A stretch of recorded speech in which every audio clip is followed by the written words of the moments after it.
I'll kick off then.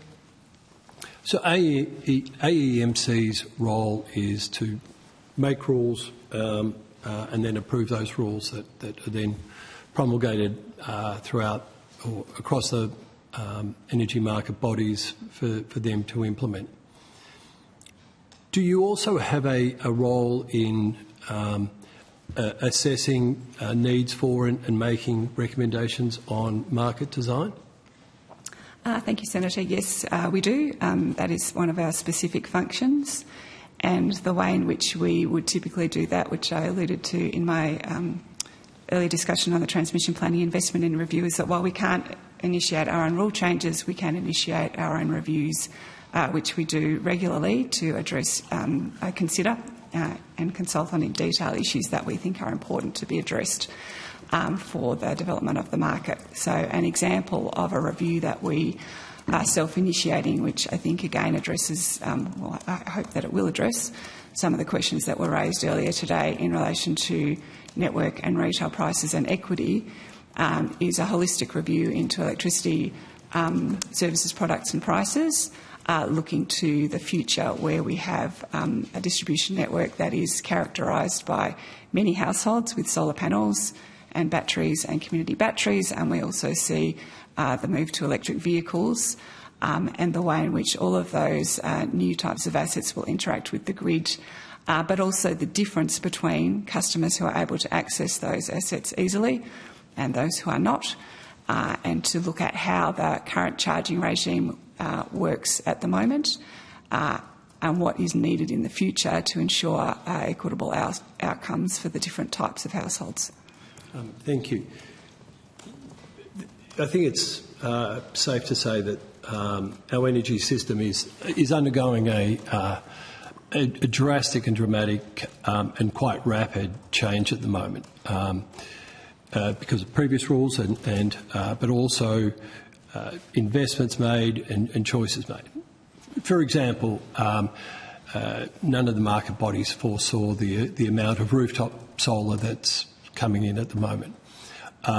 Enormous amounts of utility scale generation is coming in, and there's some improvement about how it's being done in terms of it's being relocated or located in renewable energy zones to try and co-locate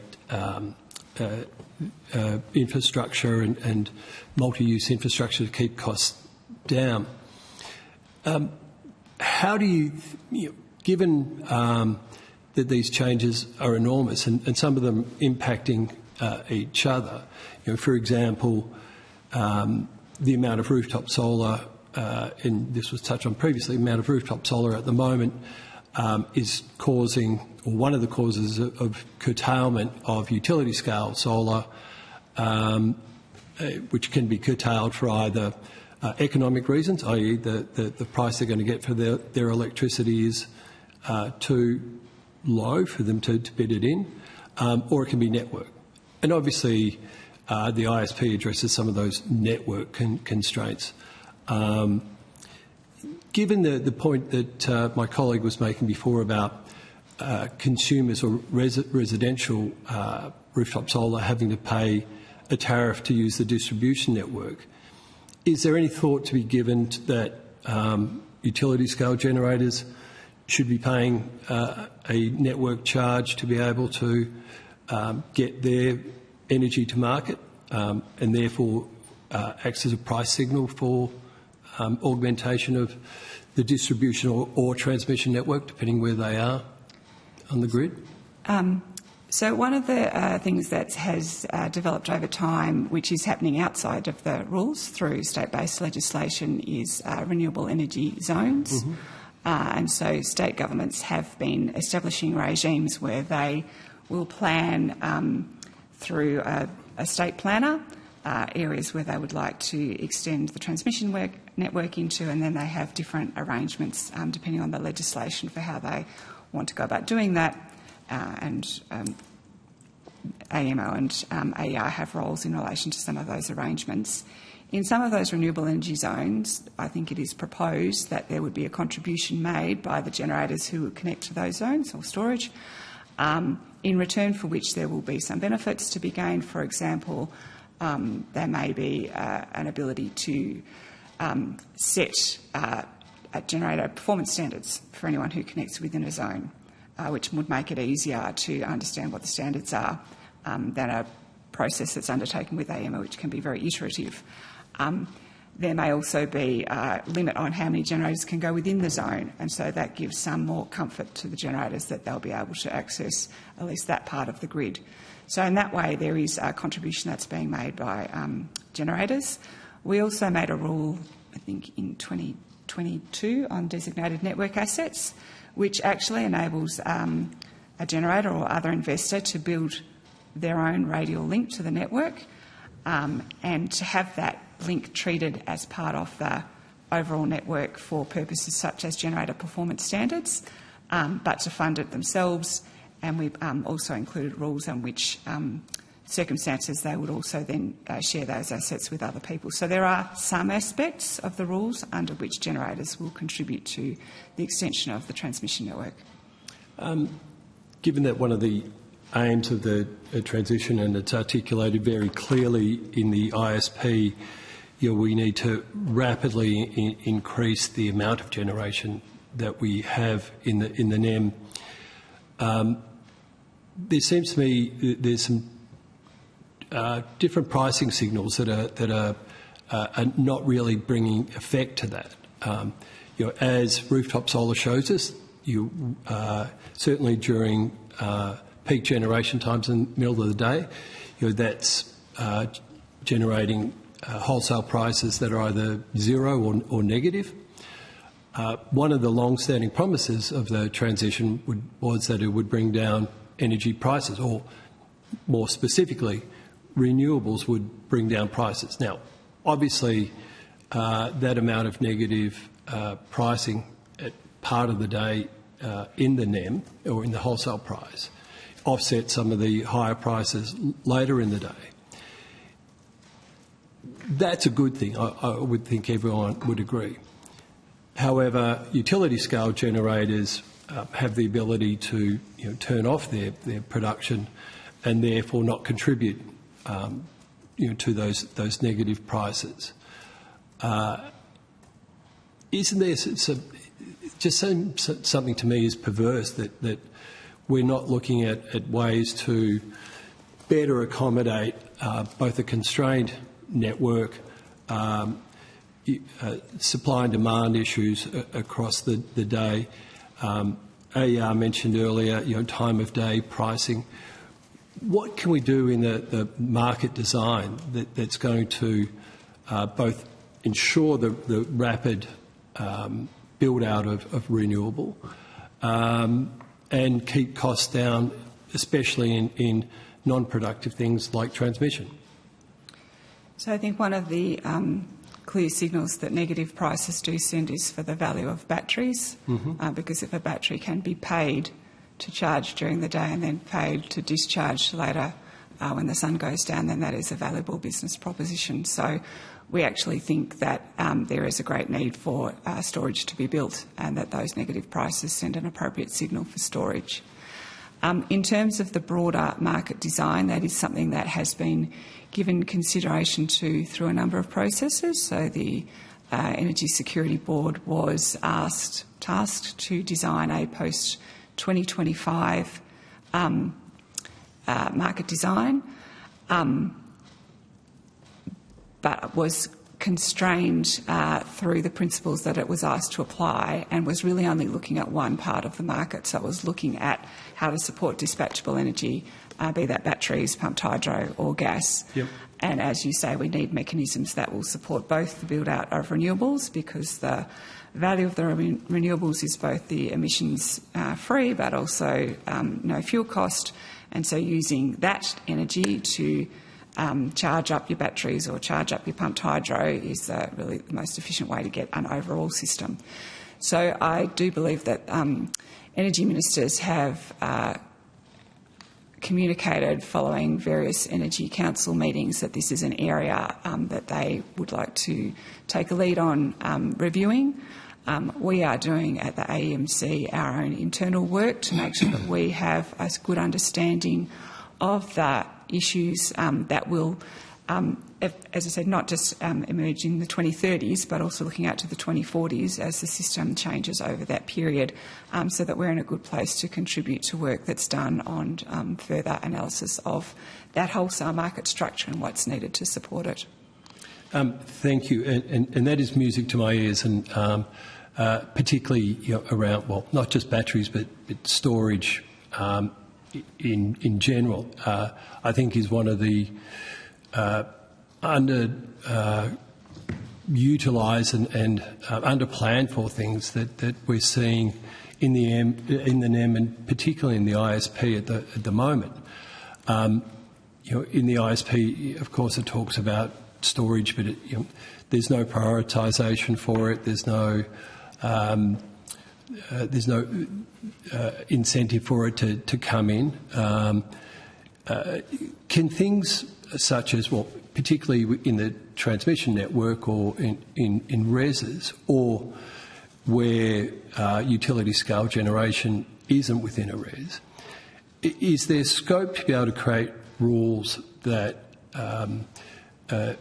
ensure or either incentivise or make, say, a wind or solar farm co-locate storage or either at their property or nearby, or shared storage within a res? Is that going to be something that's brought forward?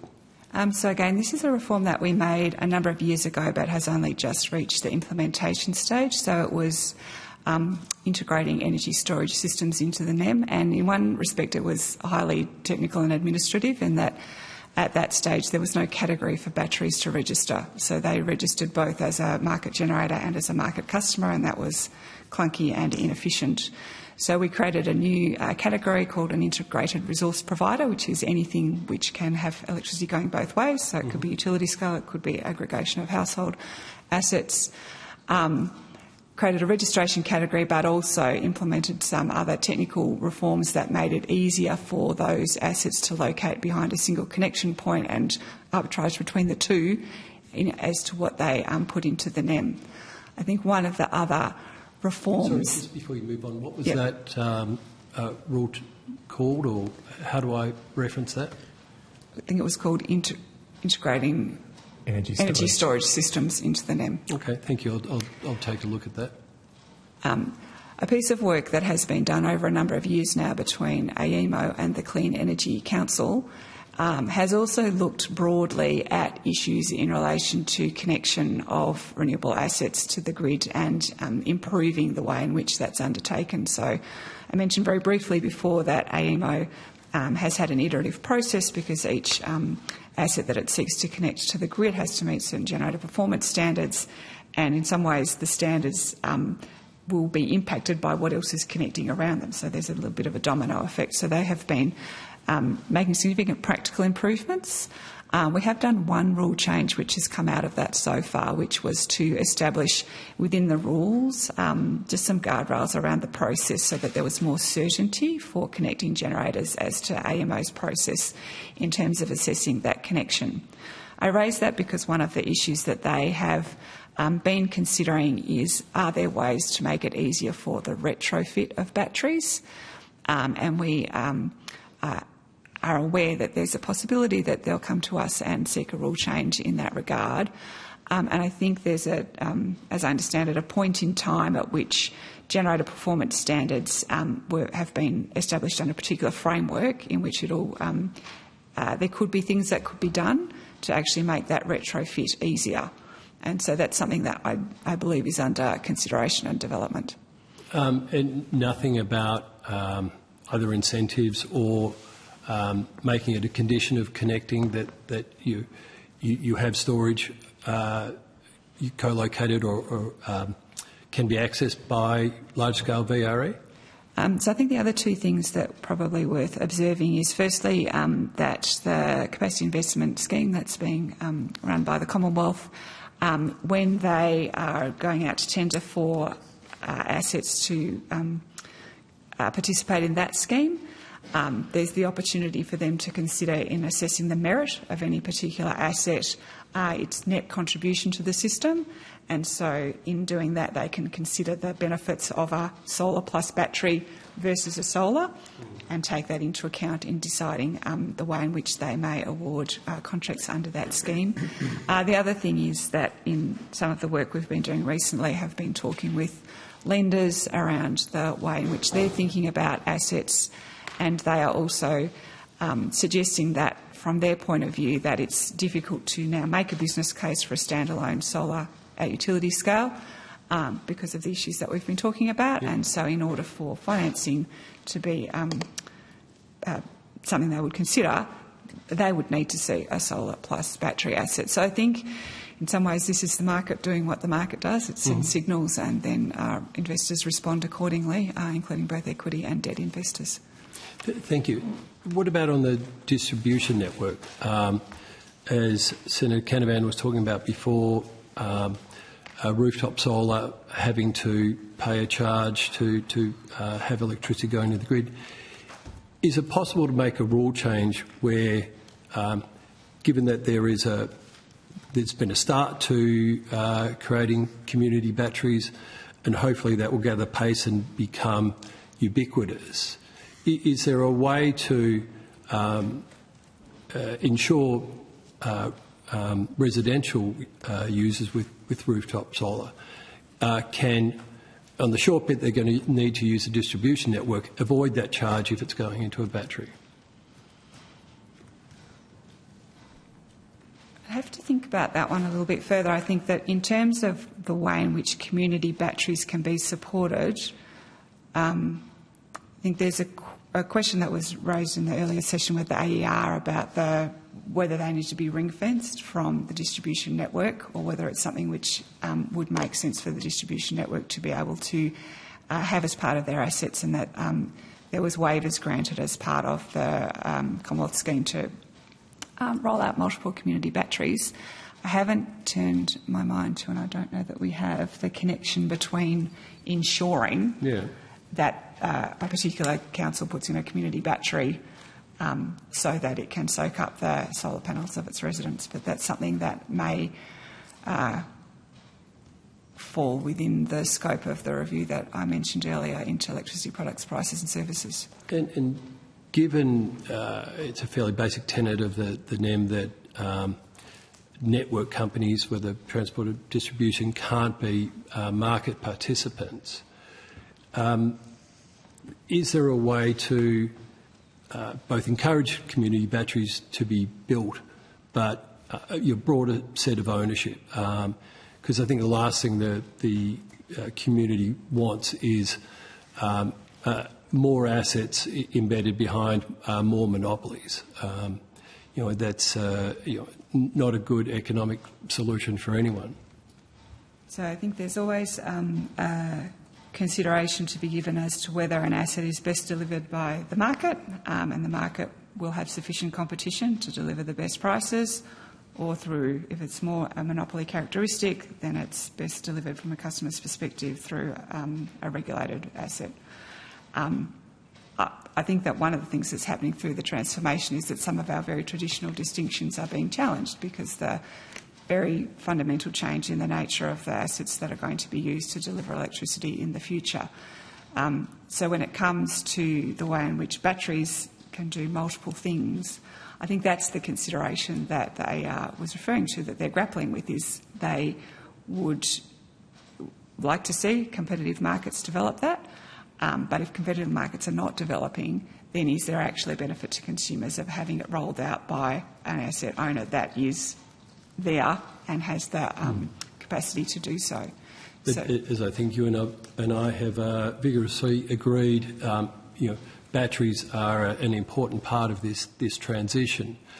So anything that I would imagine, having some experience in the industry, that network service providers would be more incentivised to limit the amount of storage out there as opposed to increase it. So in terms of market forces, anything that can spread ownership and whether community benefit or any other form of ownership structure but still get access is, I think, incredibly important, an important signal to the rollout.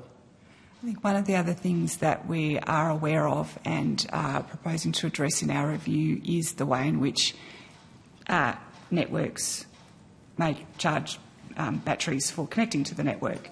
And so considering whether that's those prices are being set appropriately is something that we are aware of and will be considering.